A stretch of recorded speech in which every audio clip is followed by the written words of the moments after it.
Hey guys, good morning. Welcome back to my newer vlog. I hope કે આપ લોકો ઠીક હો કે ગુડ મોર્નિંગ. જય શ્રી કૃષ્ણ. મસ્ત મજાનો સન્ડે થઈ ગયો છે અને આજે છે ને બહુ બધા લોકો છે ને લેટ ઉઠ્યા છે કારણ કે કાલ બાપાના વિસર્જનમાં અને બહુ બધો થાક લાગી ગયો હશે કારણ કે બાપાનું વિસર્જન કરીને ત્યાં લગી તો તમને કંઈ થાક લાગે નહીં, પણ બાપાને વળાવીને જેવા ઘરે આવીને એવા થાકીને ઠ્યા થઈ જાય તો એવું છે. તો હજી તો ઘણા લોકો ઉઠીને મોર્નિંગ એની થતી છે, તો કેટલા લોકો લેટ ઉઠ્યા હતા કોમેન્ટમાં કહેજો. બાકી આ બાજુ અમારે તો જો બપોરની રસોઈની તૈયારી ચાલુ થઈ ગઈ છે ગાઈઝ. બપોરના જમવામાં જોરદાર વસ્તુ બનવાની છે અને ગણપતિ બાપા ગયા આગલા વર્ષે જલ્દી પાછા આવે કારણ કે 10 દિવસ એવા આમ આપણે સેવા કરી હોય ને કે જો કે મેં તો ગણપતિના મંડપે ગયો નથી, એકવાર દર્શન કરીને આવ્યો હોય પછી. કારણ કે કેવું હોય કે શું કહેવાય, હું નાનો હતો ને ત્યારે ગણપતિ ઘરે અમે બિહારતા તો 10 દી સેવા કરવી ને તો ગણપતિ પછી આપણે વિસર્જન કરીને આવીને તો એ ખૂણો ખાલી લાગે ને જગ્યા આપને યાદ આવ્યા રાખે અને એમ થાય કે બાપા હજી ઘરે હોત ને તો મજા આવત. શું કેવું તારું? આજે એમ થાય કે કામ જ નથી એવું લાગે. સવારે આરતીમાં જતા અને એમ થાતું ને ગણપતિની આરતીમાં જવાનું આવવાનું છે એમ, પણ વિસર્જન છું એટલે આપને એમ લાગે એટલે વહી પૂરું થઈ ગયું તો એવું થાય. કેટલા લોકો વારે એવું થાય કેજો. હા, નો ગમે. થોડાક દી એવું લાગે, પછી પાછા નોરતા આવે ને એટલે ગમવા મળે. થોડાક દી લાગે. વિસર્જન કાલ થાતું હતું ને તો મને આપને મંદર થી આમ કાકા આમ કાક ખાવા મળે એમ, લે આ જો વિસર્જન થઈ ગયું એમ આપણે એમ ક્યારેક ઓલું થાય ને એમ. એટલે તો ગાઈઝ કાલ રાતે છે ને કાલ હું ભાગોળ ગયો હતો ને, બહુ બધી મોટી બાપાની મૂર્તિઓ જોઈ તો રાતે મને આમ ઈ જ દેખાય આમ મૂર્તિ ઉઠતે, કારણ કે આખો દી આપણો વિચાર એમાં ને એમાં રહ્યો હોય એટલે એવું થાય. તો બપોરની જમવાની તૈયારી થાય છે ને ઘરમાં હાવ સુમસાન છે, બધા લોકો ગયા ક્યાં? ભાઈ ક્યાં રોજ ગણપતિ હમણાં વાડીમાં જાય છે ને આજે ન્યા જ ગયો છે. એવું છે? ન્યા રમશે 12-1 વાગી જાય ન્યા. એને વાડીમાં ગમે. હા, એને વાડીમાં મજા આવે સોસાયટી છોકરા હોય બધા અને મમ્મી એને લઈને ગયા છે, બાકી બધા લોકો પોતપોતાના કામે છે. આજ આપણે એક કામ ઈ છે કે ટીવીનું રાઉટર ઉપર લગાવવાનું છે અને ટીવી ચાલુ કરવાની છે, કારણ કે સન્ડે છે ને એટલે કામ ફિનિશ કરી નાખવી. તો 1-2 દુકાને જાઉં, રાઉટર બાઉટર કાંઈક લઈને આવશું અને બપોરની જમવાની તૈયારી ચાલુ થઈ ગઈ છે. દૂધ ગરમ કરવા મૂકી દીધું છે ને કુકર મૂકી દીધું છે. તો શું બનાવવાનું છે? મોરૈયાની ખીર બનાવશું, ભૂકી ભાજી બનાવું છું. કેમ? કેટલા ટાઈમથી ખાવાનું મન છું છે ના કીધું બનાવી નાખવી. એવું છે એમ ને? તો ખીર ને ભૂકી ભાજીનું મેનુ છે બપોરે. બાકી અહીંયા કુકડામાં તલ કેમ એટલા બધા મૂકી દીધા મમ્મીએ? કેમ? શું બનાવવાનું તલનું? દેશમાંથી આવ્યા હોય એટલે એમને ન મુકાય ને. એવું હોય તો ચાલો ગાઈઝ મળશું બપોરે. ગાઈઝ વાગી ગયા બપોરના 1 અને જો ઘરે આવ્યો છું ને આ બાજુ મમ્મી છે ને શીરો બનાવે છે કે હુખડી બનાવી. શું બનાવ્યું? હે, હુખડી બનાવું. ઘઉંના લોટની હુખડી મસ્ત મજાની બનાવે. બહારથી આવો તો સ્મેલ એવી આવતી હતી ને મને એમ કે શીરો બનાવે છે, પણ લોટ શેકાણો એટલે બેની સેમ જ આવે. તો તમે જમી લીધું?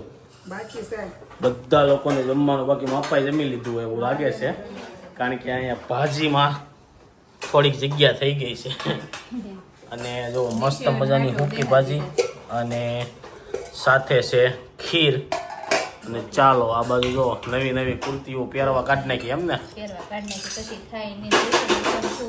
હા, રિસીવની જેમ થાય. રિસીવના કપડા જે લીધા હતા ને એ જ્યારે એકારે બધા થવા મળ્યા કે આમ વારા ફરતી વારા આલેવા નથી લાગતા. એટલે હું છે ને કપડા છે ને એટલે 2 જોડી જ લઉં. જ્યારે જરૂર હોય ને તે તાત્કાલિક લઈ આવું, રાખવું નહીં કે જવું હોય ને તે લઈ લેવાના એટલે નવાઈ રહે. અને એમ થાય કે આપણે પહેર્યા નથી ને પહેલી વાર પહેર્યા છે. આ તો લાડવામાં કપડા આવ્યા હોય કે નહીં, હા, ઈ બધું છે ને થોડાક લીધા હતા એવું બધું ભેગું છું. તો ચાલો મસ્ત મજાની ખીર અને સૂકી ભાજી ખાઈ લઈ. પણ મને હું રસ્તામાં આવતો હતો ને તો ચોલે કુલચા છે ને ત્યાં બહુ ટ્રાફિક હતી. તે ખાધા ચોલે કુલચા? નથી ખાધા? મમ્મી તમે? હું નથી ખાધા. એકવાર હું ઘરે લાવ્યો હતો પાર્સલ, ત્યાં નહોત ખાધા? નહોતી આ એમ ને? રાધિકાએ ખાધા હતા રેડી. કાંઈ નહીં, હવે એકવાર ફરીથી પાછા પાર્સલ લાવશું ને તે સોનલને ખવડાવી. ગુજરાતી લોકો એવા છે કે ભાઈ બહારની સિટીનું કોઈ પણ વસ્તુ જો અહીંયા વેચાવા આવે ને, માનો કે ઇટાલિયન, ચાઇનીઝ ને દિલ્હીના ચોલે કુલચાની બધું અહીંયા હાલે, પણ ગુજરાતી લોકો કદાચ બહાર વેચવા જાય ને તો બહારના લોકોને ભાવે ખરા પણ એના શરીર હજમ ન કરીએ કે એવું લાગે છે. તારું શું કેવું? તો કેમ હોય બધાને ઉપર જેને બધાને ખાતા હોય એ ઉપર હોય અત્યારે જેને જે વસ્તુ ભાવતી હોય એમ જે વસ્તુ ભાવતી હોય ઈ. ચાલો લોકો ગાઈઝ આપણે ખાવાના જમી છે. લઈએ હવે. તો ગાઈઝ વાગી ગયા છે અત્યારે શું કહેવાય કે સાંજના 7. બપોરે ખાઈ પીને મસ્ત મજાના હુઈ ગયા હતા. હવે વાઈફાઈ જે છે ને એ નહોતું હાલતું ટીવીમાં, તો એને પકડાવવા માટેનું આપણે છે ને કે રાઉટર નાનું એવું લેવા છીએ. તો અહીંયા લગાવી દીધું છે. હવે જોઈ છે નીચેથી અહીંયા રેન્જ પકડે છે કે નહીં. પહેલાં તો એને ભાઈએ સમજાવ્યું તમને કે રીસેટ કરીને લગાવી દેજો. હવે પ્રોબ્લેમ એ છે કે આને પાછું ક્યાં લગાવશું, કારણ કે વાં મારે ચાર્જર કરવાનું હોય, અહીંયા લગાવી તો રિસીવ એને સાપ પાડવાની હોય એટલે અહીંયા હોય તો ઘુમાડ્યા કરશે. હે અહીંયા નહીં હાલે. એટલે હવે જોઈએ છીએ આ ચાલુ થઈ જાય તો આપણે રાખવાનું છે, અગર એને પાછું આપી દેવાનું છે. ટીવી ચાલુ કરવી તો હે. અને શું બનાવવાનું જમવાનું નથી કઈ નથી કર્યું, નથી બનાવવાનું કંઈ. નથી બનાવવાનું. આપણે કઈ ખાવું નથી, તમારે ખાવું જ બનાવો. મમ્મીને કઈ ખાવું નથી ને અમારે 3-4 જણાને ખાવાનું છે. જોઈ છે સાંજના આ રિમોટ છે ને આમાં કે ચાલુ કરતા મેં દેખતી થાય આમાં કઈ ખબર જ નથી પડે એમ ક્યાંથી ચાલુ થાય છે એમ. નહીં ચાલુ તો આખું રિમોટ આમ આખું ફરી ગયું એમ. ઓલાનું રિમોટ અલગ હતું, નાનું ય અલગ. જૂના પેલા રિમોટ ન હતા એની છે. આ જૂની ટીવીના રિમોટ આવતા ને કંપની જે ટીવી લાવ્યા ને આપણી કંપની જૂની ટીવી પેલા બનાવતી ને એ ટાઈપની છે. એટલે સ્માર્ટ રિમોટ આ લોકોએ ન આપ્યા હોય. તો ચાલો બધા લોકો બેસી ગયા છે જોવા માટે કે ટીવી ક્યારે ચાલુ થાય છે. તો જો આ રાઉટર આવી ગયું છે અને હવે આઈ હોપ ક્યાં થઈ જાય તો અગર પછી કાંઈક બીજો જુગાડ કરવો જોઈએ કાં પછી છે ને વાયર જ લંબાવવો જોઈએ ઉપર, નીચેનો વાઈફાઈનો વાયર ઉપર લાવવો જોઈએ. તો ગાઈઝ ફાઇનલી છે ને ટીવી ચાલુ થઈ ગઈ છે ને જો અત્યારે છે ને આરતી હાલે છે, કારણ કે ઓલું લગાવી દીધું એના હિસાબે નેટવર્ક નીચેથી પકડાવા મળ્યું. એ બોર્ડમાં છે ને હવે ન્યાન રાખવું પડશે તો જ હાલશે. અગર છે ને એ કાઢી નાખશો ને તો નહીં હાલે. પણ પપ્પાને જોઈને કાંક અલગ અલગ લાગે છે. પપ્પાને જો સાતરા જવાની તૈયારી ચાલુ કરી દીધી. વાળ કપાઈને રેડી થઈ ગયા. અગાઉ કપાઈ નાખ્યા, અગાઉ કરીને તઈ રેડી રે. એવું છે. હા. કેમ અગાઉ કરી નાખે? ત્યાં હજી 10 દિન વાર છે, ત્યાં પાછા ધોળા થઈ જાય. વ્યવસ્થિત થઈ જાય ને. એવું ધોળા છે. ન થાય આમ વધારે કાળા હોય ને હા. થોડાક ઝાકા થઈ જાય. 10 દી અગાઉ વાળ કાળા કરાવી નાખો ને એટલે કે આશા કાળા લાગે ને. અને આને કઈ રાંધવાનું મૂડ નથી લાગતું. જાવું છે ચા ભાખરી કરવા. શાહ ભાખરી ખાલી બનાવવાના છે એમ ને. ગાઈઝ આજ આખો દી શાહ ભાખરી. હજી રોંઢે હમણાં ચા પીધો તો, અત્યારે શાહ ભાખરી. અને મમ્મી જો આરતી કરે છે અને રિસીવ ત્યાં છે. ચાલો ઈ જોઈએ આપણે. અને આ બાજુ જો રિસીવભાઈ છે ને જે કરે છે. રિસીવને છે ને દીવો ચાલુ થાય ને સામે બેઠો હોય ખબર પડે ને. રિસીવ જે કેમ કરવાનો?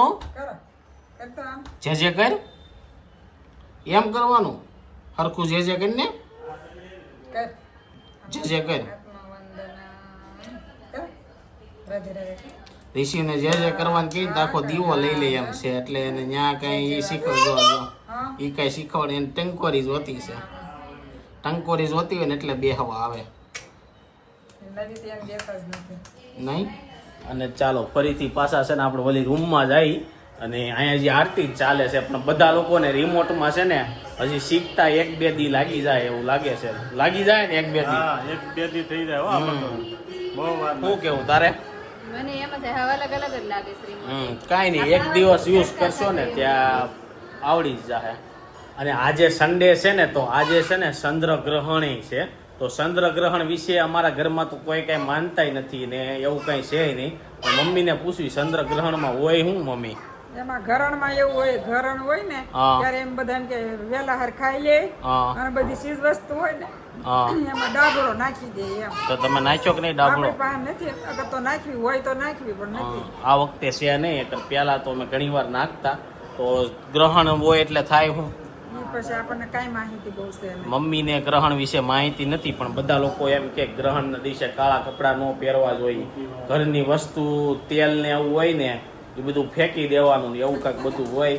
પણ કેમ ફેંકવું? તેલના ડબ્બા તો ફેક્ટરીમાં બની ગયા હોય. ગ્રહણ હોય તો ત્યાં પડ્યા તો હોય કે તેલના નહીં? ડબ્બા ફેંકે નહીં, તેલ ને ઘી હોય એમાં ડાબડો નાખે, પાણી ને ગોળા વિસરે ને એવું બધું અને કરે. મને એવું લાગે છે કે ટૂંક સમયમાં આમાંથી એકાદી લાઈટ છે ને ઉડવાની છે અને ઝટકા ખાય છે. મમ્મી એવી લાઈટ નાખવી છે આમ તમે અહીંયા હાલો ને પણ હોલમાં ન થાય, દાદરમાં ને એમાં થાય. હાલો ને ત્યાં ચાલુ થઈ જાય ઓટોમેટિક. આવી સોરસ જ આવે. તો તારું શું કેવું છે ગ્રહણ વિશે? કાંઈ નહીં, પૃથ્વી હોય ને એ સૂર્ય અને ચંદ્રની વચ્ચે આવે એટલે ચંદ્ર ગ્રહણ થાય. પછી પૃથ્વીનો પડછાયો હોય ચંદ્ર ઉપર પડે. ચંદ્રનો પડછાયો પૃથ્વી ઉપર પડે, પૃથ્વીનો પડછાયો થોડો થાય. પૃથ્વીનો પડછાયો જ પડે ને. પૃથ્વી હોય ને એ સૂર્ય અને ચંદ્રની વચ્ચે આવી જાય. એટલે પૃથ્વી છે, હા. ચંદ્ર હોય, ચંદ્રનો પડછાયો પૃથ્વી ઉપર પડે એટલે એ ચંદ્ર ગ્રહણ થાય. એટલે પછી એમ કે ચંદ્ર ગ્રહણ હોય ને ત્યારે જપ ને એવું બધું કરવાનું, પાઠ ને એવું બધું, પછી દાન પુણ્ય કરવાનું. ચંદ્ર પતે ને પછી એમ એટલે ફળ મળે તમને. તો ગાઈઝ આવું એવું આ છે. કદાચ છે ને વરનું બીજું ચંદ્ર ગ્રહણ છે અને આ કાંક 100 વરનું કાંક એ પછી મોટામાં મોટું ગ્રહણ એવું કાંક છે, એવું ન્યૂઝમાં આવતું હતું. તો ગાઈઝ આપણે તો હમણાં ન્યૂઝ વાંચતા નથી એટલે કઈ ખબર ન હોય. 10 વાગ્યાથી રાતના 1 વાગ્યા લગી રહેવાનું. પણ એ ખબર છે અંધાર પણ થઈ કે જાય. નાના હતા ને એમ ખબર હોય ને ચંદ્ર ગ્રહણ હતું તો ધાબા ઉપર જાતા નાના પણ હતા ને તે જોવા. બહુ ચંદ્રગ્રહણ જોવા ધાબે જતા. અને આપણે એક માસા હતા ને રમેશ માસા ચામુંડા રહેતા, એ આપણે ઘરે ગ્રહણ હોય એટલે ઈ આવે ને આવે ધાબે જોવા. એવું બધું હતું. પણ હવે તો કઈ ખબર નથી ક્યારે ચંદ્રગ્રહણ વહી જાય નહીં. ઋષિ તને ખબર છે આ ચંદ્રગ્રહણ છે, તારે જોવું છે? ઋષિ ટીવી જોવે છે. તમારું શું કેવું છે ચંદ્રગ્રહણ વિશે? આ ચંદ્રગ્રહણ વિશે બીજું શું હોય? અંદર આ બધા મંદિરો એના દર્શન ન થાય, એ બધા ચંદ્રગ્રહણ પૂરું થાય ને પછી દરવાજા ખોલે ભગવાન. ઋષિને કાંઈક કેવું છે એ બધું પણ હોય બધા હવ રીતે બધા અલગ અલગ માન્યતા શ્રદ્ધા. હોય. પણ ચંદ્રગ્રહણનું હજી લગી કોઈ સાચું કઈ મને જાણવા મળ્યું નથી. ચંદ્રગ્રહણ શું કહેવાય અને શું કરવા આવું બધું હોય? અરે ઈ નહીં, ઈ તો ખબર પડી કે આમ ચંદ્રગ્રહણના દિવસે આ બધું નાખી શું કરવા દેવાનું ને એવું બધું હોય કાંઈ નથી. એમ. ચંદ્રગ્રહણ છે ને એ ઘટના એક છે કે ભાઈ પૃથ્વી હોય ને સૂર્ય એ અને તો મને ચંદ્રની વચ્ચે સમજાઈ આવે ગયું કે એટલે ભાઈ આ- ચંદ્રગ્રહણ થયું, હા, એ તો બરોબર? હું ભણતો એની ત્યારની મને પછી ખબર બધી છે. માન્યતાઓ અલગ અલગ હોય, ધર્મ વાઇઝ બધા અલગ અલગ માન્યતાઓ. ઘણા કાંક વસ્તુને અડવાની, અમુક વસ્તુ ખાવાની ને, અને પછી ચંદ્રગ્રહણ પછી ડાયરેક્ટ નાહવાનું, સ્નાન કરવાનું, જો શરીર ઓલું થઈ જાય ને એવું બધી માન્યતાઓ એવું હોય. હોય તો આપણે તો ઘરમાં હોય તો ચંદ્રના કિરણો આવે કઈ રીતના? ન આવે. આડો સ્લેપ આવી જાય, સ્લેપ ઉપર જ આવે તો સ્લેપ ને એને ધોવું પડે કે નહીં? હે એટલે જ બધા ધોવે, હું ઘરે ધોઈ નાખે મંદિર ધોવે, હા, મંદિર ધોવે. ઘરની સાફ સફાઈ કરે, બધું કરે કરવાનું. હશે કાક હવે જે હોય. ચાલો આ બાજુ સાંજની જમવાની તૈયારી ચાલુ થાય. ચા ભાખરીમાંથી મેનુ પાછું ચેન્જ કરીને મસાલાવાળી ભાખરી રેડી થઈ ગઈ છે અને મસાલાવાળી ભાખરી બનાવવાની છે. તારું કઈ કેવું છે ચંદ્રગ્રહણ વિશે? કાંઈ નહીં, બહાર નહીં નીકળવાની એવું. હા, બહાર નહીં નીકળવાનું. તોય અમે તો બહાર નીકળશું જ તે. અહીંયા બીજું કઈ? ચંદ્રગ્રહણનું ગાઈસ જમીન મસ્ત મજાના ફ્રી થઈને બેઠા હતા ને એક વાત યાદ આવી ગઈ. ઋષિભાઈને છે ને સહન નથી થતું. અમે આમ શાંતિથી ટીવી જોઈને બેહવીને ઈ ભાઈને હું અહીંયા બેઠો હોય ને એટલે પાસે આવીને પંખાની સાપ છે ને ચાલુ હોય ને તો બંધ કરી દે. એટલે મેં મમ્મીને એમ કીધું, મેં કે આ છોકરો એવો થાય કાંઈક બસાવશે એમ. તો મમ્મી કે બાપાને જ બસાવતા, છોકરો હું બસાવે એમ. તમારું શું કેવું એના ઉપર? એટલે તું ચાલુ મેકીને વહી જશો તો પછી ઈ એમ કે મારા પપ્પા ચાલુ મેકે છે, મારે હું બંધ કરું? નહીં ગાઈઝ મારું એવું છે કે આપણે છે ને ભાઈ લાઈટ ચાલુ જ થઈ જાય પણ બંધ કરતા ભૂલી જાય. કારણ કે વિડીયો ઉતારતા હોય ને ધૂન બીજી હોય મગજમાં, પણ રિસીવને સહન થતું નથી. અને આ બાજુ જો સોનલ બે ગઈ. તારું શું કેવું? કાંઈ નહીં, બસાવે સારું બીજું હું. હે ઓછું રડવું જેટલું બસાવશે એટલું. ના ભાઈ ના, બસાવીને ક્યાં કોઈ હારે લઈ ગયું? હું કેવું રિસીવ તો રિસીવભાઈ ને છે ને આ ચાપુ હારે રમવાની મજા આવી જાય ખૂણામાં. અને આજ હતો સન્ડે તો આ રીતના અમારો કાંઈક સન્ડે હતો ગાઈઝ. અને અહીંયા બધું જો ઘર છે ને હમણાં રમણ ભમણ જ હોય. જો પથારે પથારા રમોકડા જેટલા લીધા ને એમાંથી એકે રમોકડા રિસીવ રમતો નથી. પણ તોય કાઢીને ઠલવીને પછી હાલતો થઈ જાય, બીજી રમતમાં સડી જાય. અને કાલના બ્લોગમાં એક કોમેન્ટ આવી હતી કે તમારી ટીવી કેટલાની આવી હતી. બીજું એ કે ઇન્સ્ટાગ્રામમાં એ કોમેન્ટ એક કોમેન્ટ એ આવી હતી કે તમે જે ઓલું ફ્રાય કરો છો ને એ ક્યાંથી લીધું હતું. એ ગાઈઝ મારા ઇન્સ્ટાગ્રામમાં તમે મેસેજ કરજો, હું તમને બધી માહિતી આપી દઈ. ચાલો એની સાથે છે ને આજે છે ચંદ્રગ્રહણ. ઋષિ ચંદ્રગ્રહણ છે. હુઈ જા વેલા યાર. હા હુઈ જા. જો સહન તો નહીં જ થાય એને. પંખો એ ચાલુ રહેવા જ નહીં દે. ઓલી આ બસ જો બંધ થઈ ગયું. જો એ સાપ મને એમ છે આમનમ રહીને છે ને આ લાઈટ ઉડાડી નાખશે થોડાક દી આમનમ મચશે ને તો ચાલો ગાઈઝ એની સાથે આજનો વ્લોગ અહીંયા એન્ડ કરું છું. આઈ હોપ કે તમને આ વિડીયો ગમ્યો હોય. વિડીયો ગમ્યો તો લાઈક કરીને શેર કરી દેજો, કોમેન્ટ કરીને સબસ્ક્રાઈબ ન કર્યું ને તો પહેલા કરી દેજો. Thank you for watching. By.